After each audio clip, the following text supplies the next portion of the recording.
اعوذ باللہ من الشیطان الرجیم بسم اللہ الرحمن الرحیم تبارک الذی نزل الفرقان علی عبدہ لیکون للعالمین نذیرا۔ کلام خدا میں ہے واضح پیغام، کلام خدا میں ہے واضح پیغام، محمد کے بعد نہ کوئی نبی نہ کوئی شریعت کا نظام۔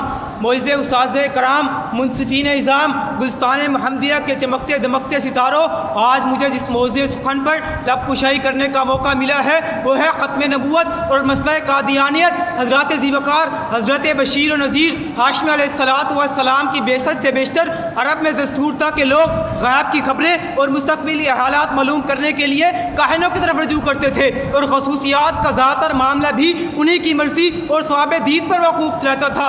چونکہ یہ مدعیان غیب دانی، مرجع نام اور قبلہ حاجات بنے ہوئے تھے، لیکن جب مرغان حرب نے توحید کی نغمہ سرائی کی اور حضرت خلاصہ موجودات سید العرب والعجم سیدنا محمد صلی اللہ علیہ وسلم کی بعثت پر کشور انسانیت کی اثر و تعمیر و تاسیس کا کام شروع ہوا تو ان کاہنوں کی بساطیں مقتدائی یکساں الٹ گئی۔ کوئی شخص ان کا پرسان حال نہ رہا، جیسا کہ نیر اعظم کی ضیاء پاشا میں کرما کے شب تاب کارے گمنامے میں مستور ہو جاتا ہے، اسی طرح سحر و کہانت کی ہماگیر طریقیاں بھی آفتاب رسالت کے طلوع ہوتے ہی نست و نابود ہو گئی۔ ارباب محفل دیکھتے ہی دیکھتے کاہنوں کی ہٹیاں بند ہو گئی، ابلیس کے کرندوں کی خفیہ تدبیریں الٹی ہو گئی، نحوست کے ہیلوں کا بیان کر دیا گیا۔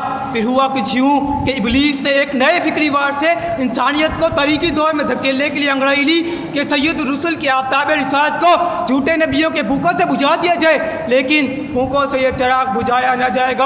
اور پھر میرے نبی مکرم نے خود بھی اس عقیدے کو یوں بیان کیا کہ فرمایا انہ سیکون فی امتی ثلاثون کذابون کلہم یزعم انہ نبی انا خاتم النبیین لا نبی بعدی۔ حضرات ذی احتشام قصہ مختصر کچھ یوں ہے کہ نبی مکرم کے دورہ نبوت میں مسلمہ کذاب نے سر اٹھایا تو نبی کے متوالوں نے اس کو تلواروں اور نیزوں کی انیوں پر لٹکایا۔ خیر البشر کے فانی دنیا سے رحلت کے بعد نفس امارہ کے جن پجاریوں کذابوں نے اس رنگین بیانی سے فائدہ اٹھایا وہ مختار ثقفی، حارث کذاب دمشقی، ابو طیب احمد بن حسین متنبی تھے۔ یہ تو وہ ہیں جن پر حکم نے جسارت کی، گمنام نہ جانے کتنے تھے۔ حضرات ذیوقار، اگر میں موضوع قادیان تحصیل بٹالہ ضلع گرداسپور کے رہائشی ملعون غلام مرزا غلام احمد بن حکیم غلام مرتضیٰ کی بات کروں تو یوں سمجھ آتا ہے کہ استبداد خودسری کا وہ مادہ تھا جو مختلف رنگوں میں ظاہر ہوا۔ حضرات، اس کے دعووں کی کثرت تنوع کا یہ عالم ہے کہ ان کا استدعاء بالکل محال ہے۔ سطحی نظر سے یہ دعوے کیے ان کی تعداد 86 تک پہنچتی ہے۔ فرنگیوں کا یہ چپڑاسی کبھی محدث، کبھی امام الزمان، مریم ملہم خاتم الاولیاء، چینی اصل خاتم الانبیاء کہتا ہے تو کبھی خاتم الخلفاء گردانتا ہے، جس سے یہ سوال اٹھتا ہے یوں تو سید بھی ہو، مرزا بھی ہو، افغان بھی ہو، تم سبھی کچھ ہو تو بتاؤ تم مسلمان بھی ہو۔ حضرات آئیں زندگی کے مختلف پہلوؤں سے اس کی گدی کا جائزہ لیں۔ مولوی عبدالکریم فرماتے ہیں کہ حضرت صاحب کی آنکھیں تینجی نیم بند رہتی تھی، بائیں آنکھ دائیں آنکھ سے چھوٹی، بالوں سے فارغ گنجا بند تھا۔ زمین 40 نمبر 3 صفحہ نمبر 4 میں مرزا راقم ہے کہ میں ایک دائم المرد آدمی ہوں، بس اوقات دن یا رات میں 100 دفعہ پیشاب آتا ہے جو کہ میرے عوارض ذوق میں شامل ہے۔ حقیقت الوحی صفحہ نمبر 33 میں لکھتا ہے کہ میں کولنج زہری سے سخت بیمار ہوا اور 16 دن تک مسلسل میرے پخانے کی راہ سے خون آتا رہا۔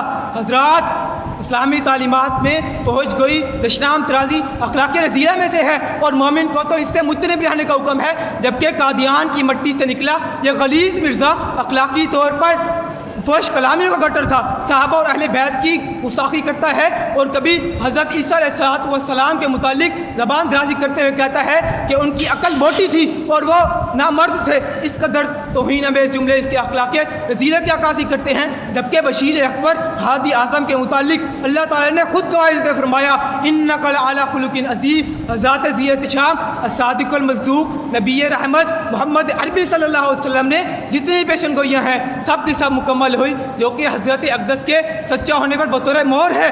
اور مرزا کا حال کچھ یوں ہے کہ الحمدللہ الذی وہب لی علی الکبر اربعۃ من البنین وبشرنی بخامس۔ اسی طرح کئی اور پیشن گوئیاں جو سراسر جھوٹی ہیں اور اس کے جھوٹے ہونے پر بطور مہر ہیں۔ احباب گرامی، اگر اس کے بعد اس کے جانشینوں کو دیکھیں تو وہ اس سے ہی بڑے دغاباز اور ملعون تھے۔ حضرات، موضوع سخن کے دوسرے پہلو کو اپنے سماعت میں جگہ دیتے جائیں۔